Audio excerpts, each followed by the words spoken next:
श्री कृष्णा, आप सभी को मेरा प्रेम भरा नमन। आइए सुनते हैं उद्धव गीता। श्रीमद् भागवत के 29वें अध्याय उद्धव गीता के नाम से विख्यात है। भागवतम के इस भाग को उद्धव गीता नाम से जाना जाता है। इंद्र और भगवान गण श्री कृष्ण के पास आते हैं और उनसे वैकुंठ लौटने का अनुरोध करते हैं। उनका स्वर्गीय निवास है। भगवान कृष्ण ने उन्हें आश्वासन दिया कि वह बहुत जल्द दुनिया छोड़कर स्वर्ग लौट जाएंगे। अपने करीबी शिष्य की यह बात सुनकर उद्धव श्री कृष्ण को अपने साथ ले जाने के लिए कहते हैं। भगवान कृष्ण फिर उद्धव को प्रवचन देते हैं। संक्षेप में यह भगवत गीता जैसा ही है, लेकिन एक युद्ध क्षेत्र की स्थापना के बजाय, जहाँ श्री कृष्ण अर्जुन से अपने दुश्मनों को अपने कर्तव्य के हिस्से के रूप में मारने का आग्रह करते हैं, यहाँ एक ही दार्शनिक सिद्धांतों को अधिक सौहार्दपूर्ण वातावरण में समझाया गया है। उद्धव बचपन से ही सारथी के रूप में श्री कृष्ण की सेवा में रहे, किंतु उन्होंने श्री कृष्ण से कभी ना तो कोई इच्छा जताई और ना ही कोई वरदान मांगा।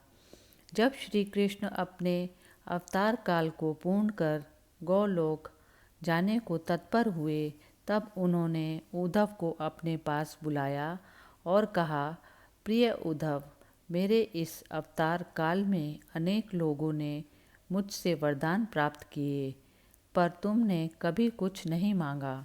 अब कुछ मांगो, मैं तुम्हें कुछ देना चाहता हूँ। तुम्हारा भला करके मुझे भी संतुष्टि होगी।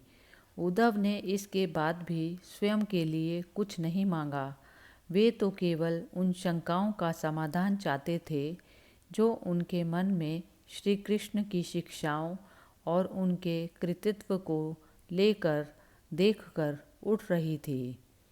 उन्होंने भगवान श्री कृष्ण से पूछा, भगवान, महाभारत के घटनाक्रम में अनेक बातें मैं नहीं समझ पाया। आपके उपदेश अलग रहे, जबकि व्यक्तिगत जीवन कुछ अलग दिखता रहा। क्या आप मुझे इसका कारण समझाकर मेरी ज्ञान पिपासा को शांत करेंगे? तब श्री कृष्ण बोले, आज जो कुछ तुम जानना चाहते हो और उसका मैं जो कुछ तुम्हें उत्तर दूंगा, वह उद्धव गीता के रूप में जानी जाएगी। इसी कारण मैंने तुम्हें यह अवसर दिया है। तुम बेझिझक पूछो। उद्धव मनई कुरुक्षेत्र में अर्जुन से जो कुछ कहा वह भी भगवत गीता थी। उद्धव ने पूछना शुरू किया, हे कृष्ण, सबसे पहले मुझे यह बताइए कि सच्चा मित्र कौन होता है? श्री कृष्ण ने कहा, सच्चा मित्र वह है जो जरूरत पड़ने पर मित्र की बिना कुछ मांगे मदद करे। तब उद्धव ने कहा, हे कृष्ण, आप पांडवों के आत्मीय प्रिय मित्र थे। आज़ाद बांधव के रूप में उन्होंने सदा आप पर पूरा भरोसा किया। श्री कृष्ण, आप महान ज्ञानी हैं। आप भूत वर्तमान भविष्य के ज्ञाता हैं, किंतु आपने सच्चे मित्र की जो परिभाषा दी है, तो आपको नहीं लगता कि आपने उस परिभाषा के अनुसार कार्य नहीं किया? आपने धर्मराज युधिष्ठिर को जुआ खेलने से क्यों नहीं रोका? चलो ठीक है कि आपने उन्हें नहीं रोका, लेकिन आपने भाग्य को भी धर्मराज के पक्ष में भी नहीं मोड़ा। आप चाहते तो युधिष्ठिर को जिता भी सकते थे। आप कम से कम उन्हें धन, राज्य और यहाँ तक कि खुद को हारने के बाद तो रोक सकते थे। उसके बाद जब उन्होंने अपने भाइयों को दांव पर लगाना शुरू किया, तब तो आप सभा कक्ष में पहुँच सकते थे। आपने वह भी नहीं किया। उसके बाद जब दुर्योधन ने पांडवों को सदैव अच्छी किस्मत वाला बताते हुए द्रौपदी को दांव पर लगाने को प्रेरित करा और जीतने पर हारा हुआ सब कुछ वापस कर देने का लालच दिया, कम से कम तब तो आप हस्तक्षेप कर ही सकते थे। अपनी दिव्य शक्ति के द्वारा आप पासे धर्मराज के अनुकूल कर सकते थे। इसके स्थान पर आपने तब हस्तक्षेप किया जब द्रौपदी लगभग अपना शील खो रही थी। तब आपने उसे वस्त्र देकर द्रौपदी के शील को बचाने का दावा किया। लेकिन आप यह दावा भी कैसे कर सकते हैं? उसे एक आदमी घसीटकर सभा में लाता है और इतने सारे लोगों के सामने निर्वस्त्र करने के लिए छोड़ देता है। एक महिला का शील क्या बचा? आपने क्या बचाया?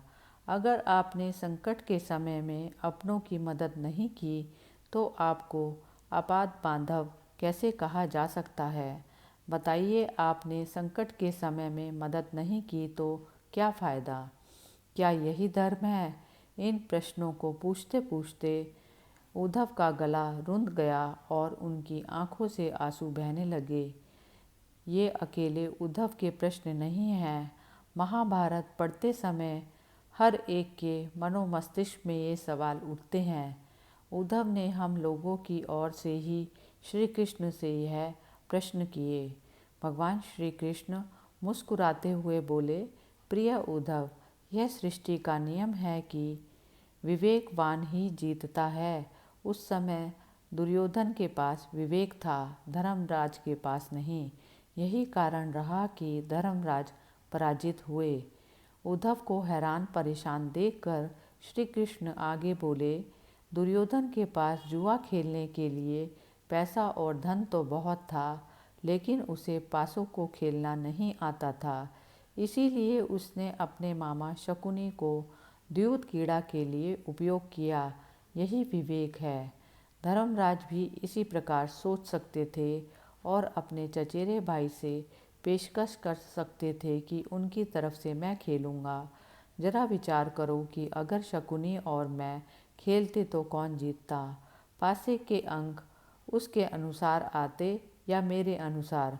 चलो इस बात को भी जाने दो, उन्होंने मुझे खेल में शामिल ही नहीं किया। इस बात के लिए उन्हें माफ़ किया जा सकता है, लेकिन उन्होंने विवेक शून्यता से एक और बड़ी गलती की, और वह यह उन्होंने मुझसे प्रार्थना की कि मैं तब तक सभा कक्ष में ना आऊं जब तक कि वह मुझे नहीं बुलाएं, क्योंकि वे अपने दुर्भाग्य से खेल मुझसे छुपकर खेलना चाहते थे।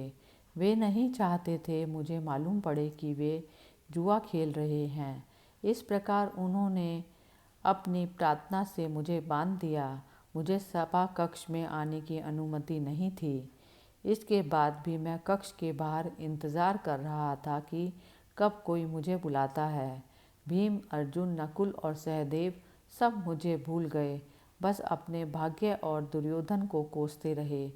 अपने भाई के आदेश पर जब दुशासन द्रौपदी को बाल पकड़कर घसीटता हुआ सभा कक्ष में लेकर आया, द्रौपदी अपनी सामर्थ्य यण के अनुसार जूझती रही। तब भी उसने मुझे नहीं पुकारा। उसकी बुद्धि तब जागृत हुई जब दुशासन ने उसे निर्वस्त्र करना प्रारंभ किया।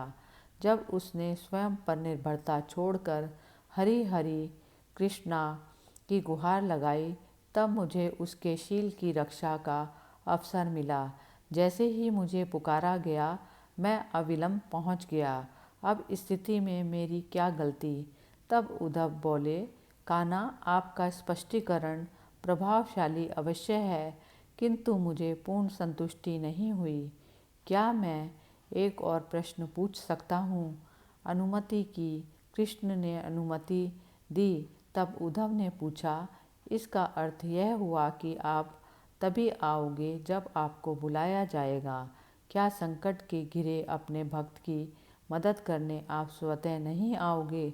श्री कृष्ण मुस्कुराए और बोले, उद्धव, इस सृष्टि में हर एक का जीवन उसके स्वयं के कर्म फल के आधार पर संचालित होता है। ना तो मैं इसे चलाता हूँ और ना ही मैं कोई इसमें हस्तक्षेप करता हूँ। मैं केवल एक साक्षी हूँ। मैं सदैव तुम्हारे नज़दीक रहकर जो हो रहा है उसे देखता हूँ। यही ईश्वर का धर्म है। वाह वाह, बहुत अच्छा श्री कृष्ण। तो इससे यह अर्थ हुआ कि आप हमारे नज़दीक खड़े रहकर हमारे सभी दुष्कर्मों का निरीक्षण करते रहेंगे। हम पाप पर पाप करते रहेंगे और आप हमें साक्षी बनकर देखते रहेंगे। आप क्या चाहते हैं कि हम भूल करते रहें, पाप की गठरी बांधते रहें और उसका फल भुगतते रहें? उलाहना देते हुए उद्धव ने पूछा। तब श्री कृष्ण बोले, उद्धव, तुम शब्दों के गहरे अर्थ को समझो। जब तुम समझकर अनुभव कर लोगे कि मैं तुम्हारे नज़दीक साक्षी के रूप में हर पल हूँ, तो क्या तुम कुछ भी गलत या बुरा कर सकोगे? तुम निश्चित रूप से कुछ भी बुरा नहीं कर सकोगे। जब तुम यह भूल जाते हो और यह समझने लगते हो कि मुझसे छुपकर तुम कुछ भी कर सकते हो, तब ही तुम मुसीबत में फंसते हो। धर्मराज का अज्ञान यह था कि उसने माना कि वह मेरी जानकारी के बिना जुआ खेल सकता है। अगर उसने यह समझ लिया होता कि मैं प्रत्येक के साथ हर समय साक्षी रूप में उपस्थित हूँ, तो क्या खेल का रूप कुछ और नहीं होता? भक्ति से अभिभूत उद्धव मंत्रमुग्ध हो गए और बोले, प्रभु, कितना गहरा प्रश्न है, कितना महान सत्य! प्रार्थना और पूजा पाठ से ईश्वर को अपनी मदद के लिए बुलाना तो महज हमारी पर भावना है, मगर जैसे ही हम यह प्रयास करना शुरू करते हैं कि ईश्वर की मर्जी के बिना पत्ता भी नहीं हिलता, तब हमें साक्षी के रूप में उनकी उपस्थिति महसूस होने लगती है। गड़बड़ तब होती है जब हम इसे भूलकर दुनियादारी में डूब जाते हैं। संपूर्ण श्रीमद् भागवत गीता में श्री कृष्ण ने अर्जुन को इसी जीवन दर्शन का ज्ञान दिया। सारथी का अर्थ है मार्गदर्शक। अर्जुन के लिए सारथी बने श्री कृष्ण वस्तुतः उसके मार्गदर्शक थे। वह स्वयं की सामर्थ्य से युद्ध नहीं कर पा रहा था, लेकिन जैसे ही अर्जुन को परम साक्षी के रूप में भगवान कृष्ण का एहसास, वह ईश्वर की चेतना में विलय हो गया। यह अनुभूति थी शुद्ध, पवित्र, प्रेममय, आनंदित, सुप्रीम चेतना की। तत्त्वम असि, अर्थात वह तुम ही हो। जय श्री कृष्ण। हरिओम तत्सत।